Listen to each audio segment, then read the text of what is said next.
یہاں ہمارے حسین صاحب بیٹھے ہیں، یہاں میرے ساتھ ہمارے کینٹونمنٹ بورڈ کامرا کے ممبر صاحبان تشریف فرما ہیں اور میرے سامنے تمام معززین تشریف فرما ہیں۔ میں سب کی خدمت میں سلام عرض کرتا ہوں۔ مجھے چونکہ یہاں ناصر صاحب وغیرہ بیٹھے ہوئے تھے تو ہمارا اٹک میں جلسہ ہے، اس کے بعد میرا سندال میں جلسہ ہے، تو میں نے انہیں کہا کہ آپ جا کر اٹک کا جلسہ شروع کرا دیں تاکہ میں آؤں تو تقریر کر کے پھر اسدال چلا جاؤں۔ بھائیو، بات یہ ہے کہ کامرا گاؤں کو میں اپنا ذاتی گاؤں سمجھتا ہوں۔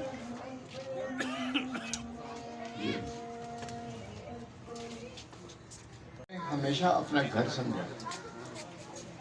مجھے یاد ہے کہ ایک دن میں مدروٹا آیا تو مجھے بتایا گیا کہ مدروٹا کے راستے ایک ڈیڈ باڈی کامرا جانی تھی اور 5 دن سے مسلسل بارش ہو رہی تھی اور راستہ نہیں تھا۔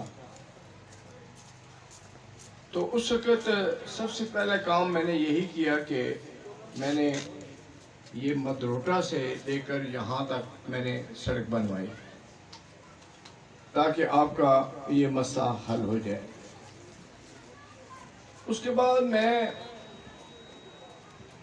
جس وقت آپ کے گاؤں کی طرف آتا تھا تو میں سڑک کو دیکھتا تھا تو بہت بری حالت تھی سڑک کی۔ تو وہ سڑک پھر کامرا سے لے کر، کامرا کی جو مین سڑک ہے وہاں سے لے کر گاؤں سے گزار کر ٹھیکریاں تک یہ سڑک کو ہم نے کارپٹ کر دیا۔ یہ سڑک ہم نے آپ کے لیے بنا دی۔ 4-5 سال پہلے مجھے بتایا گیا کہ چونکہ لوگ جب رات کو کامرا سے گزر کر، کامرا سے مراد کامرا روڈ سے گزر کر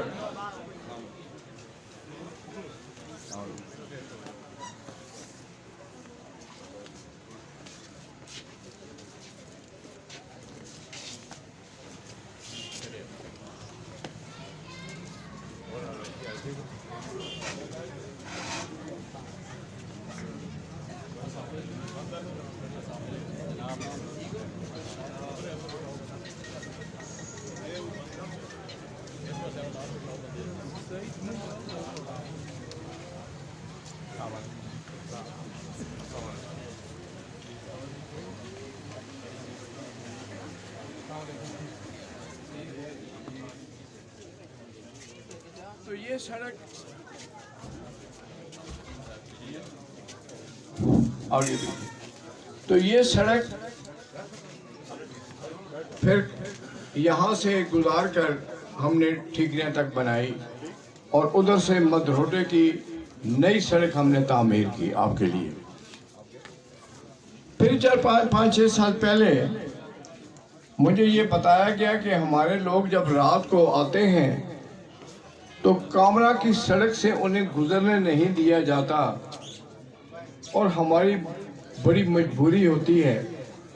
تو پھر آپ نے دیکھا کہ نہر کے ساتھ ساتھ، حالانکہ یہ نہر کے ساتھ ساتھ زمین جو تھی یہ وابڈا کی ملکیت تھی، اور انہوں نے مجھے کہا جی کہ یہ چونکہ ہماری ملکیت ہے ہم آپ کو یہاں سڑک بنانے کی اجازت نہیں دے سکتے۔ تو میں نے ان کو کہا کہ میرے بھائی یہ وابڈا کی ملکیت نہیں ہے، زمین تو خدا کی ملکیت ہے، اور میں اللہ کی مخلوق کی خاطر یہ سڑک بنا رہا ہوں تاکہ رات کو جب لوگ آئیں تو انہیں راستے میں تکلیف نہ ہو اور وہ ادھر سے اس راستے سے گزر کر اپنے گھروں کو چلے جائیں۔ سوئی گیس میں کوئی کسر ہم نے نہیں چھوڑی آپ کے گاؤں میں، پورے گاؤں کے اندر ہم نے آپ کے سوئی گیس کے منصوبے جو ہیں وہ سارے مکمل کیے ہیں، گھر گھر گیس ہم نے پہنچا دی ہے آپ کو۔ بجلی کے پول اور ٹرانسفارمر بھی جہاں جہاں ضرورت ہے ہم نے آپ کو دے دیے۔ یہ سب کچھ کیوں ہوا؟ کیسے ہوا؟ کیا ہم تحصیل اٹک والے کو پنجاب سے علیحدہ لوگ ہیں؟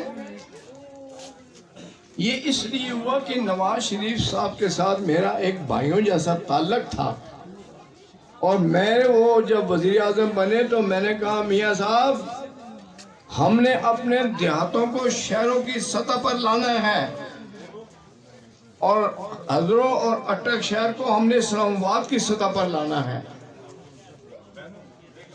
اور سب سے جو مہنگا کام تھا وہ سوئی گیس کا تھا۔ آج اللہ کا شکر ہے کہ پوری تحصیل ہزروں میں یا تحصیل اٹک میں کوئی ایک گاؤں گھر باقی نہیں جہاں سوئی گیس نہ پہنچ چکی ہو۔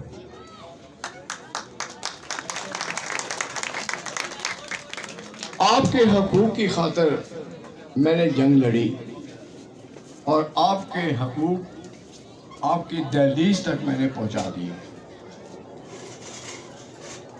اب بات کی گئی ہے سیوریج کی، چونکہ اب یہ حلقہ میرے ساتھ بھی ہے اور جہانگیر خانزادہ صاحب کے ساتھ بھی ہے، وہ آ چکے ہیں، وہ خود بھی بات کریں گے، لیکن میں آپ کو یقین دلاتا ہوں کہ انشاءاللہ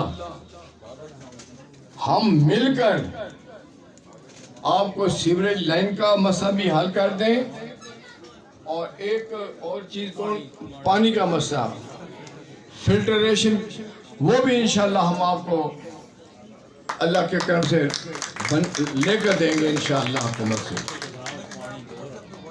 اور کسان کے متعلق بتایا گیا وہاں ہم نیا بور کر دیں گے تاکہ پانی جو ہے وہ میٹھا نیچے سے نکل آئے۔ تو کہنے کا مقصد یہ ہے کہ نواز شریف صاحب کا مین مقصد یہ ہے کہ پاکستان دنیا میں ایک ترقی یافتہ ملک بن جائے۔ اب دیکھیں 2013 میں جب نواز شریف صاحب کی حکومت بنی تھی تو ملک میں 14 گھنٹے لوڈ شیڈنگ تھی یا نہیں تھی؟ گیس یہاں پر نہیں ملتی تھی، ہمیں گیس لینے کے لیے کبھی خیر آباد جانا پڑتا تھا، کبھی غازی جانا پڑتا تھا، ہمارے پاس نہیں تھی۔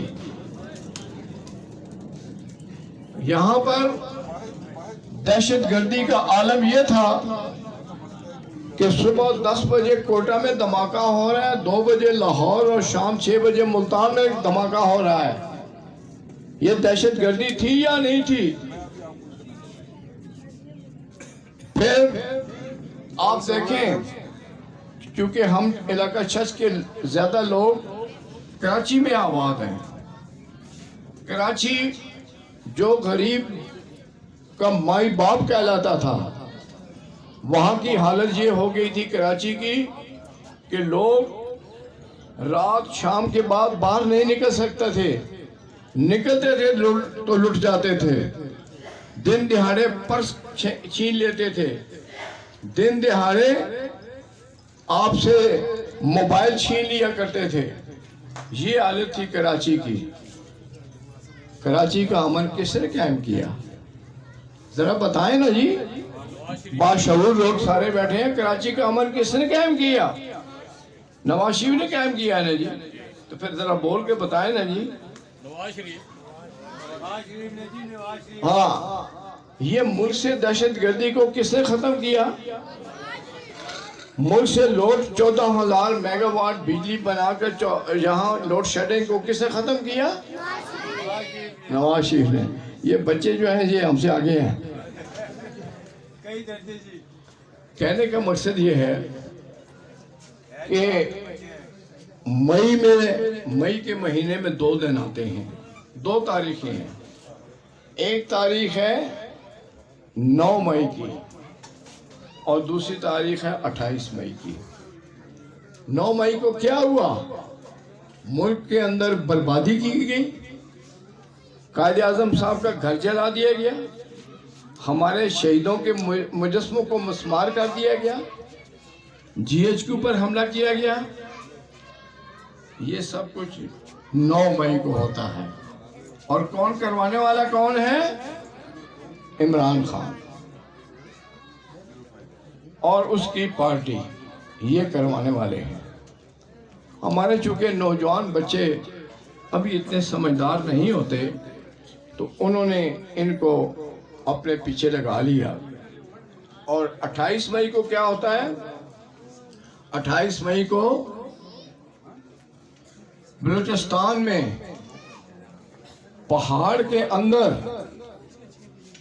دھماکہ کرتے ہیں نواز شریف اور پاکستان کو ایٹمی ملک بنا دیتے ہیں. یہ فرق ہے 9 مئی کا اور 28 مئی کا، کہ 9 مئی کو تباہی و بربادی آتی ہے اور 28 مئی کو چاغی کے پہاڑوں میں نواز شریف بٹن دبا کر پاکستان کو ایٹمی ملک بنا دیتے ہیں. ہمیں اگلی فکر اپنی نوجوان نسل کی ہے. اب انشاءاللہ نواز شریف وزیر اعظم تو بن جائیں گے اللہ کے حکم سے انشاءاللہ.